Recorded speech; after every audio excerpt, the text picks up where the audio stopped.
आज का जो प्रसंग है यह बड़ा ही ज्ञानवर्धक है, बड़ा ही मोटिवेशनल है। प्रिय दर्शकों, एक बूढ़ी चिड़िया ने बताया कि अपनी बहू को दुख देने वाली सास को भगवान कौन सा दंड देते हैं। प्रिय दर्शकों, शुरू करते हैं आज की यह प्यारी सी कहानी, यह प्यारा सा वीडियो। दर्शकों, प्राचीन समय की बात है। किसी जंगल में एक बूढ़ी चिड़िया और चिढ़ा का जोड़ा रहा करता था। वह दोनों पति पत्नी आपस में बड़े प्रेम से रहते थे। उनका जीवन बड़े ही सुख से व्यतीत हो रहा था। दोनों ही पति पत्नी के जीवन में किसी प्रकार का कोई कष्ट नहीं था, कोई दुख नहीं था। बूढ़ी चिड़िया और चिढ़ा एक दूसरे से बड़ा प्रेम करते थे, एक दूसरे का बड़ा आदर सम्मान करते थे। प्रिय दर्शकों, चिढ़ा बड़ा ही बुद्धिमान और बड़ा ही चालाक था। चिढ़ा और बूढ़ी चिड़िया में अक्सर ज्ञान चर्चा हुआ करती थी। चिढ़ा ज्ञान की बातें अपनी पत्नी बूढ़ी चिड़िया को बताया करता था और बूढ़ी चिड़िया को भी अपने पति की बातें बहुत पसंद आती थीं। एक दिन की बात है, बूढ़ी चिड़िया अपने पति चिढ़ा से पूछती है कि पियाजी, मैंने देखा है संसार में बहुत सी महिलाएं अपनी बहू को बहुत पीड़ा देती हैं, बहुत दुख देती हैं, परंतु ऐसा क्यों है? और ऐसी सास को भगवान कौन सी सजा देते हैं जो अपनी बहू को दुख देती है? तब चिढ़ा कहता है कि प्रिय, तुम्हारे इस प्रश्न का उत्तर मैं तुम्हें एक कहानी के माध्यम से समझाता हूं। प्रिय दर्शकों, अब चिढ़ा अपनी कहानी प्रारंभ करता है। चिढ़ा कहता है कि प्रिय, कुछ समय पहले की बात है। एक गांव में एक बूढ़ी मां रहती थी। वह बूढ़ी मां का एक पुत्र था। दोनों मां बेटे अपना जीवन गरीबी में काट रहे थे। बूढ़ी माई के पास खाने पीने के लिए भी धन दौलत नहीं थी। उनके पास इतना भी धन नहीं था कि वह अच्छे वस्त्र पहन सके और 2 समय का भोजन कर सके। बूढ़ी मां के पति की मृत्यु कुछ समय पहले हो चुकी थी, जिसके बाद बूढ़ी मां जैसे तैसे घर चला रही थी और बूढ़ी मां का पुत्र भी गांव में कुछ मजदूरी करके थोड़ा बहुत धन कमा लेता था। कुछ समय तक तो ऐसा ही चलता रहा। फिर एक दिन की बात है, बूढ़ी मां अपने पुत्र का विवाह कर देती है। विवाह करने के बाद बूढ़ी मां के घर में बहू आ जाती है। अब बहू के आने के बाद उनका खर्चा पूरा नहीं हो रहा था। बूढ़ी मां और वह पुत्र इतना नहीं कमा रहे थे कि तीनों का पेट भर सके। कुछ दिनों तक तो वह रूखा सूखा खाते रहे, परंतु उसके बाद बूढ़ी मां ने अपने पुत्र से कहा कि बेटा, हम इतना ज्यादा नहीं कमाते हैं कि इससे हम अपना तीनों का पेट भर सके। तुम्हारा विवाह हो चुका है, अब तुम्हारी पुत्रवधू भी घर में रहती है। अब हमें और ज्यादा धन की आवश्यकता होगी, इसलिए धन कमाने के लिए अब तुम शहर चले जाओ। शहर में जाकर कोई काम करोगे तो तुम्हें कुछ ज्यादा धन मिलेगा और उससे हमारा गुजारा अच्छे से चल सकेगा। प्रिय दर्शकों, अपनी मां की बात सुनने के बाद वह पुत्र कहता है कि मां, आपकी बात बिल्कुल सही है। मैं भी यही सोच रहा था, परंतु मुझे एक ही बात की चिंता है कि मेरे जाने के बाद मेरी पत्नी का क्या होगा? वह बेचारी अकेली कैसे रहेंगी? प्रिय दर्शकों, तब बूढ़ी मां कहती है कि बेटा, तुम उसकी चिंता ना करो, मैं उसका ध्यान रखूंगी, उसे कोई दुख तकलीफ नहीं होने दूंगी। वह मेरी बेटी के समान है। प्रिय दर्शकों, चिढ़ा आगे कहता है कि प्रिय, वह पुत्रवधू बड़ी ही संस्कारी, बड़ी ही बुद्धिमान और बड़े ही अच्छे स्वभाव की थी। वह अपने पति और अपनी सास की खूब सेवा करती थी। घर का सारा काम बड़े ही अच्छे से करती थी। इधर अपनी मां से बात करने के बाद वह पुत्र अपनी पत्नी के पास जाता है और अपनी पत्नी से कहता है कि प्रिय, मैं धन अर्जित करने के लिए शहर जा रहा हूं। अगर मैं शहर जाकर कुछ काम करूंगा तो मुझे कुछ ज्यादा पैसे मिलेंगे और उससे हमारा गुजारा अच्छे से हो सकेगा। गांव में कोई अच्छा काम नहीं मिलता है, इसलिए हमारे पास 2 वक्त का खाना भी नहीं है। प्रिय दर्शकों, पति की बात सुनकर वह पत्नी कहती है कि पिया जी, आपकी जैसी मर्जी, आप वैसा करिए, मुझे इससे कोई आपत्ति नहीं है। मैं आपकी मां जी का और घर का बहुत ध्यान रखूंगी। आप यहां की चिंता मत करना, शहर में जाकर मन लगाकर काम करना। प्रिय दर्शकों, अपनी पत्नी का इतना अच्छा स्वभाव देखकर वह बड़ा ही खुश हो जाता है और अगले ही दिन वह अपनी पत्नी और मां से विदा लेकर वह शहर के लिए चला जाता है। शहर में जाकर वह बूढ़ी माई का पुत्र मजदूरी करने लगता है। शहर में उसे कुछ ज्यादा पैसे मिल रहे थे। प्रिय दर्शकों, चिढ़ा आगे कहता है कि प्रिय, पुत्र के जाने के बाद इधर गांव पर वह बूढ़ी मां अपने पुत्रवधू को बहुत सताती थी, बहुत दुख देती थी। वह अपनी पुत्रवधू से घर का सारा काम कराती थी। उसे सुबह प्रातः काल ही जगा दिया करती थी। उसे चैन की नींद भी नहीं लेने देती थी और पूरा दिन उससे काम कराया करती थी, खाना बनवाया करती थी, घर की साफ सफाई करवाया करती थी, कपड़े धुलवाया करती थी और कभी कभी तो उसे जंगल में लकड़ी लेने के लिए भी भेज दिया करती थी। सारा दिन इतना काम करने के बाद वह बेचारी पुत्रवधू बहुत थक जाती थी। उसे रात में नींद भी नहीं आती थी। उसके हाथ पैर बहुत दर्द होते थे, परंतु वह दुष्ट बूढ़ी मां अगले दिन फिर उसे जल्दी जगा दिया करती थी और उसे घर के कामों में लगा दिया करती थी। प्रिय दर्शकों, वह पुत्रवधू बड़ी ही सीधे स्वभाव की थी, बड़ी ही संस्कारी थी। वह पलटकर अपनी बूढ़ी मां को बिल्कुल भी जवाब नहीं दिया करती थी। चुपचाप अपनी सास की हर बात मानकर और घर का सारा काम करती रहती थी। अब तो वह सास भी समझ गई थी कि मेरी पुत्रवधू बहुत सीधी है और मैं इसे जैसा कहूंगी यह वैसा ही करेगी। इसका फायदा उठाकर वह बूढ़ी मां अपनी पुत्रवधू से बहुत काम करवाती थी। उसे खाना खाने के लिए भी एक पल का समय नहीं देती थी। वह अपनी पुत्रवधू को आराम करने का बिल्कुल समय नहीं देती थी। थोड़ा बहुत खा पीकर सारा दिन वह पुत्रवधू अपने घर का काम करती रहती थी। इधर शहर में उसका पति मजदूरी करके पैसे कमा रहा था। वह शहर से अपने गांव बहुत कम आ पाता था, उसे छुट्टी नहीं मिलती थी। प्रिय दर्शकों, चिढ़ा आगे कहता है कि प्रिय, एक दिन की बात है। बूढ़ी मां का बेटा शहर से अपनी मां और पत्नी से मिलने अपने गांव आता है। जब वह गांव पर आता है तो वह अपनी पत्नी को देखकर कहता है कि प्रिय, यह तुम्हारी कैसी हालत हो गई है? तुम इतनी दुबली पतली कैसे हो गई हो? परंतु वह पत्नी अपने पति को कुछ नहीं बताती है। वह चाहती नहीं थी कि घर में लड़ाई झगड़ा हो, इसलिए वह अपनी सास की कोई शिकायत अपने पति से नहीं करती है। वह कहती है कि पिया जी, आप मेरी चिंता ना करें। आप बताइए कि आपका शहर में काम कैसा चल रहा है? आपको ठीक से भोजन मिलता है या नहीं? प्रिय दर्शकों, अपनी पत्नी की ऐसी मीठी मीठी बातें सुनकर वह बूढ़ी माई का पुत्र बड़ा ही प्रसन्न होता है। वह सोचता है कि मेरे भाग्य तो बड़े ही अच्छे हैं जो मुझे तुम्हारे जैसी संस्कारी पत्नी मिली है। प्रिय दर्शकों, कुछ दिन वह बूढ़ी मां का पुत्र अपने गांव में अपनी पत्नी और मां के साथ रहता है और कुछ दिनों बाद वह वापस शहर पैसे कमाने के लिए चला जाता है। अब तो पुत्र के घर से जाते ही वह बूढ़ी मां एक बार फिर अपनी पुत्रवधू पर अत्याचार करना शुरू कर देती है। जब तक उसका पुत्र घर पर था तब तक तो वह अपनी पुत्रवधू की खूब प्रशंसा करती थी, उससे खूब मीठी बातें करती थी और उसे कोई काम नहीं करने देती थी। और जैसे ही उसका पुत्र शहर चला जाता है तो वह बूढ़ी मां अपने पुत्रवधू को घर के सारे कामों में लगा देती है, उसे सांस लेने का भी समय नहीं देती है। प्रिय दर्शकों, पति के जाने के बाद वह बूढ़ी मां की पुत्रवधू गर्भवती हो जाती है। वह अपनी सास से कहती है कि मां जी, मैं गर्भवती हो चुकी हूं और आप दादी बनने वाली हैं। यह सुनकर बूढ़ी मां जरा भी खुश नहीं होती है, उसे कोई प्रसन्नता नहीं होती है। वह तो सोच रही थी कि अब यह गर्भवती हो चुकी है, अब तो घर का सारा काम मुझे ही करना पड़ेगा। यह तो बढ़िया आराम करती रहेंगी और संतान आने के बाद यह अपनी संतान की देखभाल में लगी रहेंगी। ऐसे में घर का सारा काम मुझे ही करना पड़ेगा।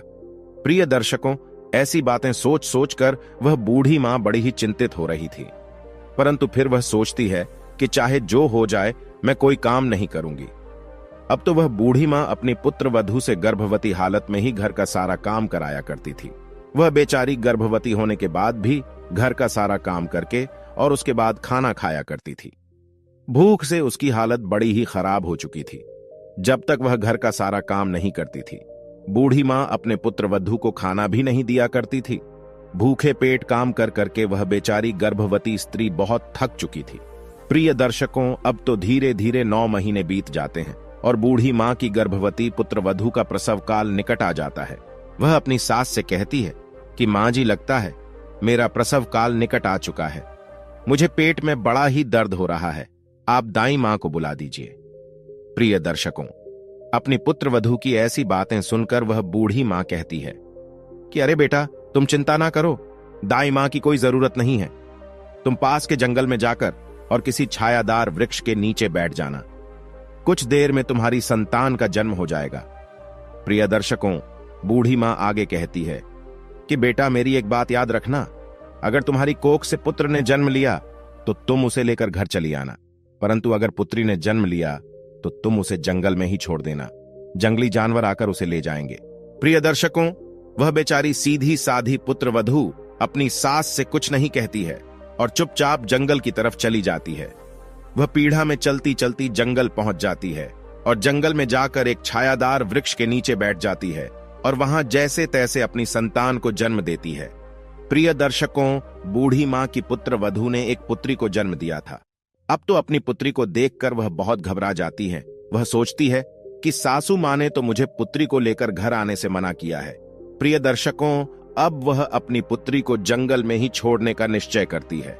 ऐसा विचार करके वह अपनी पुत्री को उसी वृक्ष के ऊपर एक चिड़िया के घोंसले में रख देती है और चिड़िया के घोंसले में रखकर उसे कुछ दूध पिलाकर और वापस अपने घर चली आती है। वह सोचती है कि हर दिन लकड़ी लाने के बहाने मैं अपनी पुत्री की देखभाल करती रहूंगी। इसी बहाने मेरी पुत्री सुरक्षित भी रहेंगी और मां जी को कोई तकलीफ भी नहीं होगी। प्रिय दर्शकों, अब वह अपने घर चली आती है। अपनी पुत्र वधू को अकेला घर आता देख वह बूढ़ी मां समझ जाती है कि यह अकेली आ रही है। इसका मतलब इसने पुत्री को जन्म दिया है। प्रिय दर्शकों, पुत्र वधू घर आती है तो बूढ़ी मां कहती है कि बेटा तुमने पुत्र को जन्म नहीं दिया, पुत्री को जन्म दिया।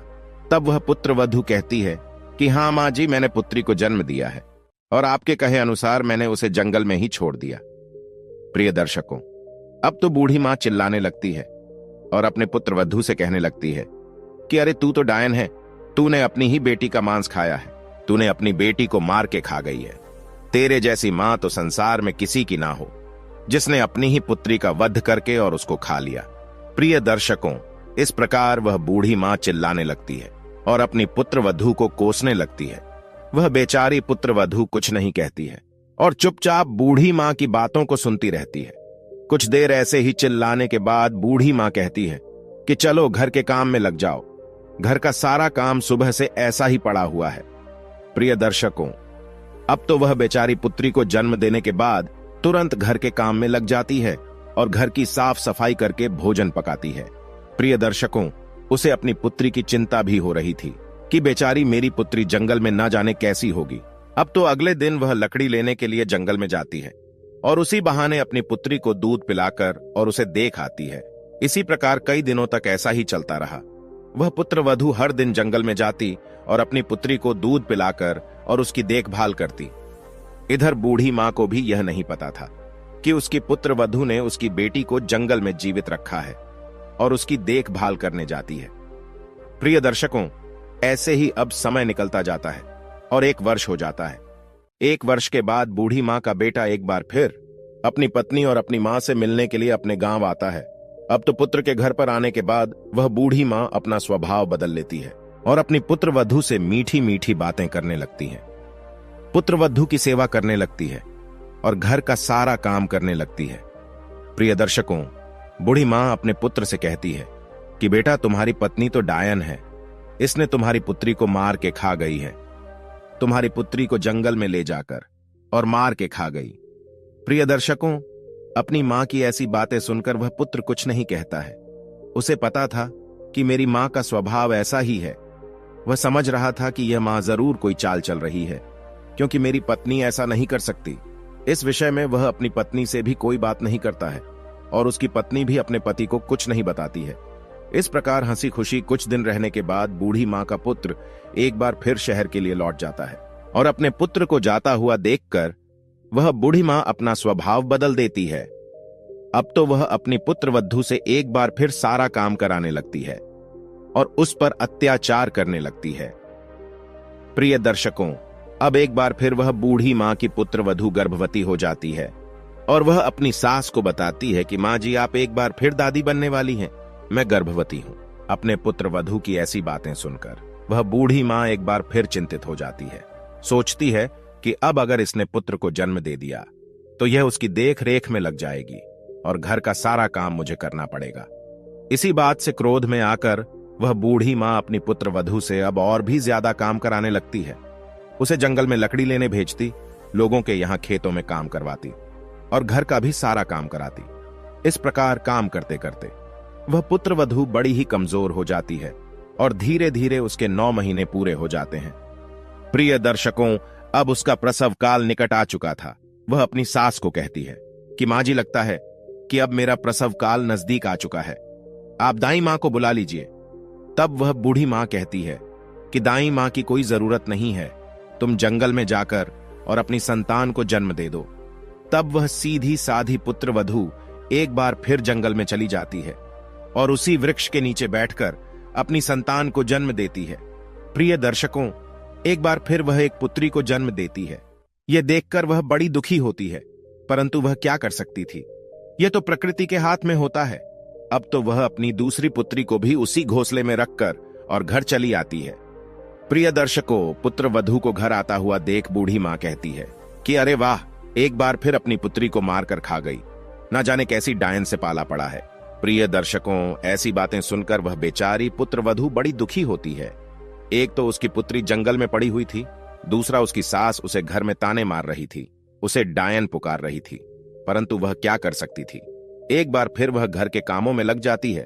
प्रिय दर्शकों, इधर वह बूढ़ी मां चिल्लाना बंद नहीं कर रही थी।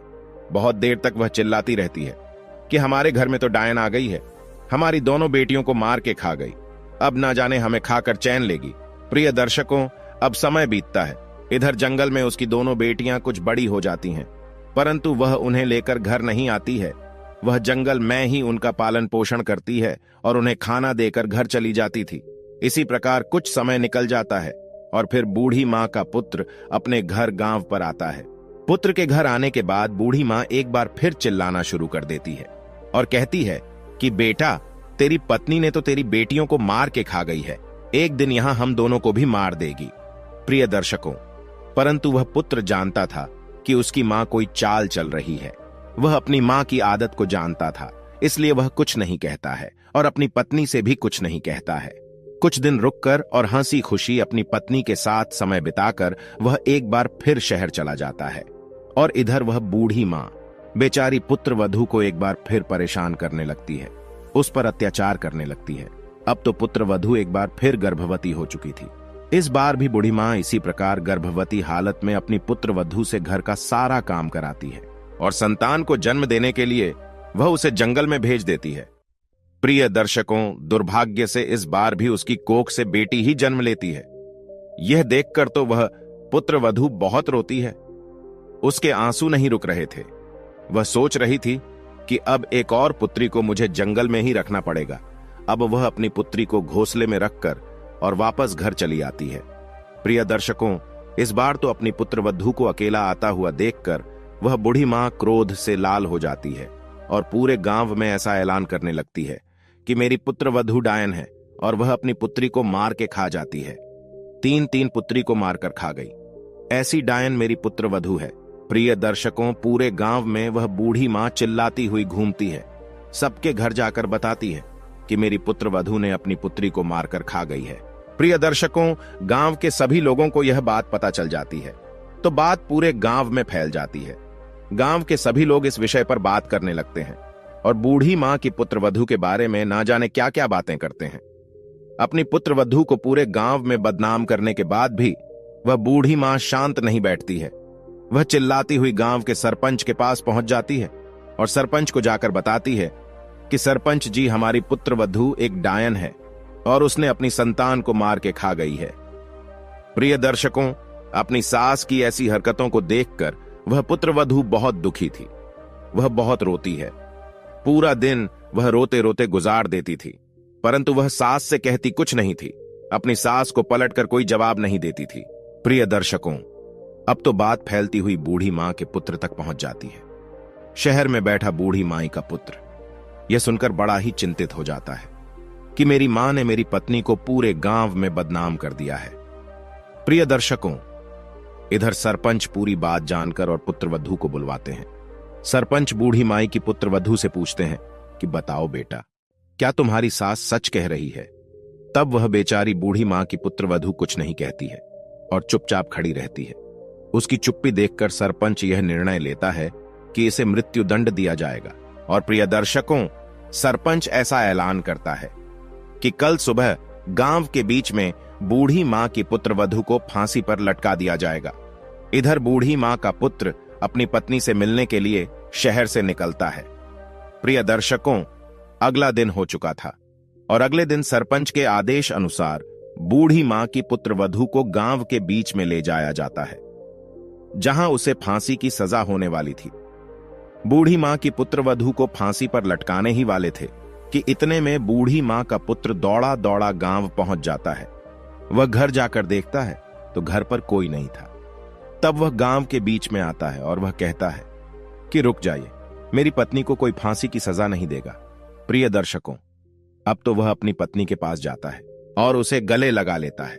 वह अपनी पत्नी को अपनी कसम देता है और कहता है कि बताओ प्रिय, सच बात क्या है? मेरी मां ने जो यह कहा है, क्या यह सच है?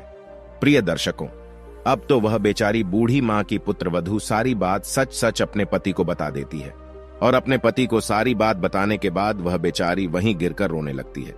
तब वह सरपंच कहता है कि बेटा, अगर ऐसी बात है तो तुम्हारी तीनों बेटियां कहां हैं? वह तीनों कहां रहती हैं? प्रिय दर्शकों, अब तो वह बूढ़ी मां की पुत्रवधू अपने तीनों बेटियों को आवाज लगाती है तो उसकी तीनों बेटियां दौड़ी दौड़ी जंगल से और गांव के बीच में आ जाती हैं। अपनी बेटियों को देखकर वह बूढ़ी मां का पुत्र रोने लगता है और अपनी तीनों पुत्री को गले लगा लेता है और इधर सरपंच बूढ़ी मां को फांसी की सजा सुना देता है। प्रिय दर्शकों, चिढ़ा आगे कहता है कि प्रिय, इस प्रकार वह बूढ़ी मां फांसी पर लटक जाती है और इधर वह बूढ़ी मां का पुत्र अपनी पत्नी और अपनी तीनों बेटियों के साथ सुख से गांव में रहने लगता है। प्रिय दर्शकों, चिढ़ा आगे कहता है कि प्रिय, अब मैं तुम्हें बताता हूं कि अपनी बहू को कष्ट देने वाली सास को भगवान कौन सी सजा देते हैं। प्रिय दर्शकों, चिढ़ा कहता है कि प्रिय, जो भी सास अपनी बहू को कष्ट देती है उसे दुख देती है, उसे भगवान मृत्यु दंड देते हैं और वह अगले जन्म में पशु योनि में जाकर पैदा होती है, क्योंकि पुत्रवधू साक्षात लक्ष्मी का रूप होती है और अगर लक्ष्मी आपके घर आती है और आप उन्हें दुख देते हो, कष्ट देते हो, तो ऐसी स्त्रियों के साथ भगवान न्याय करता है और उन्हें मृत्युदंड जल्द से जल्द देता है। प्रिय दर्शकों, बूढ़ी चिड़िया को चिढ़ा की बात समझ में आ गई थी और उसे अपने प्रश्नों का उत्तर मिल गया था। तो प्रिय दर्शकों, हमारी आज की यह कहानी यहां समाप्त होती है। हम उम्मीद करते हैं कि आपको हमारी आज की यह कहानी पसंद आई होगी और आप इससे ढेर सारी प्रेरणाएं लेंगे। मिलते हैं अगली ज्ञान चर्चा के साथ अगले वीडियो में। तब तक के लिए नमस्कार, धन्यवाद। नमस्कार, धन्यवाद। नमस्कार, धन्यवाद।